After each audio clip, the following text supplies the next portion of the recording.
we're in our, $200,000 studio, and it's all flashy, and they got some person in a $3,000 suit. It doesn't matter.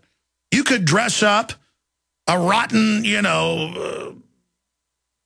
pig or something in a suit. It's still going to have maggots crawling out its eyes.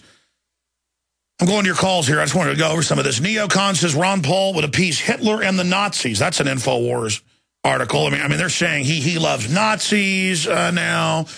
Twilight Zone, USA Today story about Ron Paul leading an Iowa headline. Ron Paul is still not in the lead. They admit he's in the lead, but they say that doesn't matter. Just like the governor said, a vote for him isn't real. He's just saying your vote doesn't count.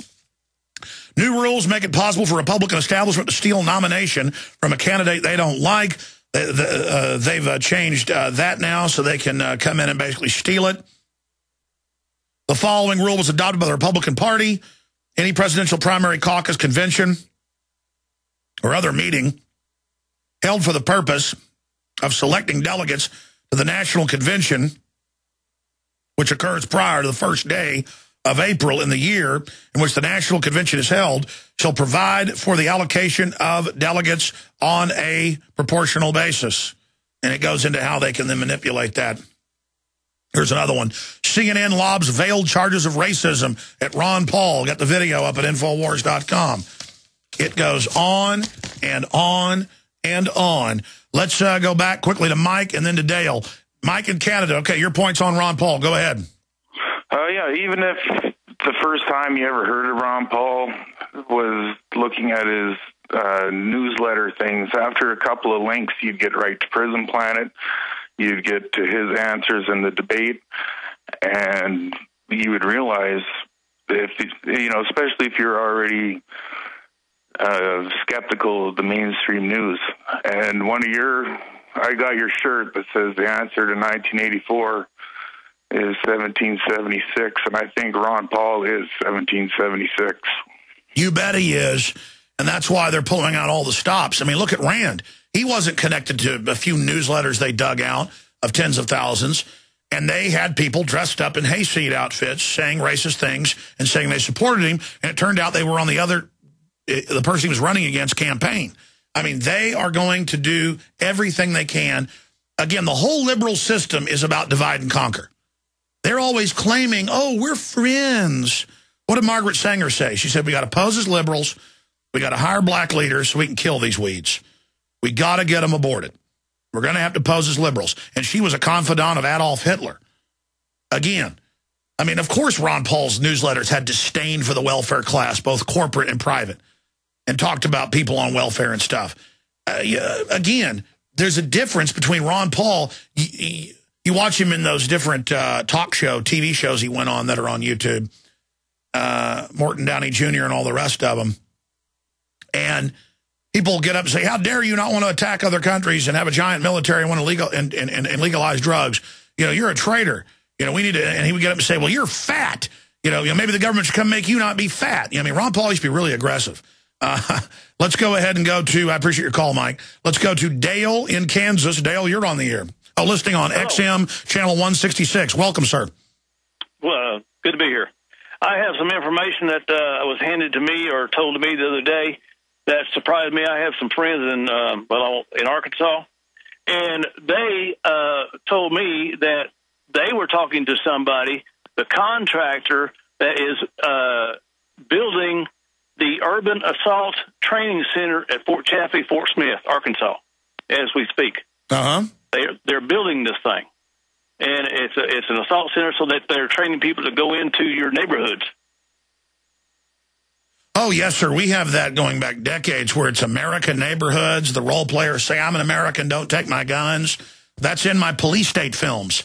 And guys, search Fort Chaffee Urban Assault Center. But, yes, they're building giant urban assault centers everywhere, and they have dual use for other countries, but the main focus, and all armed services for at least 5 years have dropped everything and are training even the mechanics and logistics people in urban warfare, mount, and crowd control for America. And yes, sir, it's all public. What did they think of that? I don't know. When I heard it, it just kind of shocked me because I've listened to you guys for quite some time, but I also Big Red 1 was moved out of Germany to Kansas for a reason. It is one of the biggest military groups that there is. So back then, this is 2 years ago, this is when I started paying attention to... No. That's why I said yesterday, Big Red 1's coming for you. They've been assigned to Brigade Homeland. And obviously, it's much bigger than a brigade, but it's called Brigade Homeland. And 1st Cav and all of it has been assigned, if needed, for direct action against the American people. That's Stars and Stripes in Army Times 3 years ago, sir. Just Google Brigade Homeland starts U.S. tour. Guys, type that in. We'll show it to them. They say they want a final domestic security force of 379,000 combat troops to occupy the United States. That's public. Did you know that? No, I didn't know that. But when I was there, this is when they brought them back. They had to expand the base and everything. This thing goes miles. It's not just acres. This thing is miles that they are housing Big Red 1. And also, I wanted to make a point. I was driving a truck, and I used to haul heavy haul. And I went into Camp Shelby, Mississippi. And as I was leaving, I seen one of these FEMA camps. And it just blew me away, the roll barbed wire fence and the whole bit around the top. And they have a gang walk on one end of it, and they have porta potties on one end of it. And it just shook me. Let me stop you. People ask where there's a FEMA camp. It's in my film, The Takeover. They've got hangars out at the old airport with bolts and chains, fences inside, and porta potties. Stay there. I want you to tell people what you saw, and we can go look on Google and actually pull it up. Tell us the name of the camp again and everything. We'll pull that up. Yeah, a lot of these camps are in Louisiana, Mississippi. Hey guys, are weaker testosterone levels taking you out of the game? Are you gaining fat, feeling tired, losing desire in the bedroom? Get back in the game. Call now for a risk-free trial of Ageless Male, a natural supplement shown to raise testosterone by 61% and maintain healthy, normal levels. No injections, no appointments. Just take Ageless Male every day and boost your testosterone by 61%. When your levels are healthy, you can feel energy again, a great outlook again, and yes, a healthy sex drive. The results are life-changing. Beware of cheap knockoffs. Ageless Male is an exclusive formula and the only one proven in research to boost testosterone 61%. Try Ageless Male, risk-free. Just call 1-800-497-8345. 1-800-497-8345. 1-800-497-8345. Hi, this is Alex Jones. Did you know that the global elite are now storing non-hybrid seeds in secret storage vaults near the Arctic Circle? Did you know that in a real meltdown, non-hybrid seeds can become more valuable than silver or gold? It's true, seeds have outperformed even gold and silver before in this country, and it's possible that could even happen again. So our friends at Solutions from Science have put together the perfect mix of non-hybrid seeds. They call it a survival seed bank, and it can produce an endless supply of nutrient-dense food for you and your family. And here's the best part. These seeds have not been genetically modified in any way, and you actually get enough seeds to plant a full-acre crisis garden. So visit them today at survivalseedbank.com. That's survivalseedbank.com, or give them a call at 877-327-0365. That's 877-327-0365. Remember, in a real crisis, non-hybrid seeds are the ultimate barter item. This is Alex Jones for survivalseedbank.com.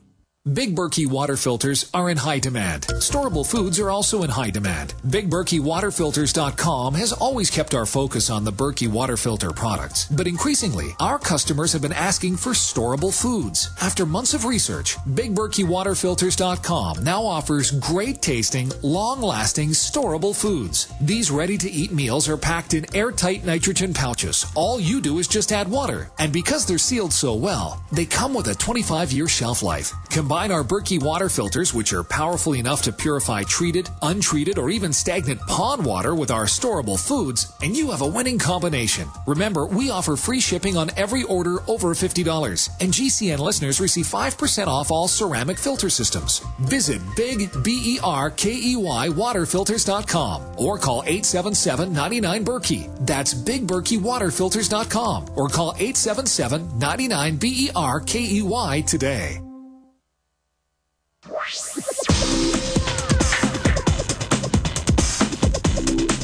All right, my friends, coming up in the next hour, we're going to be joined by Don Browning.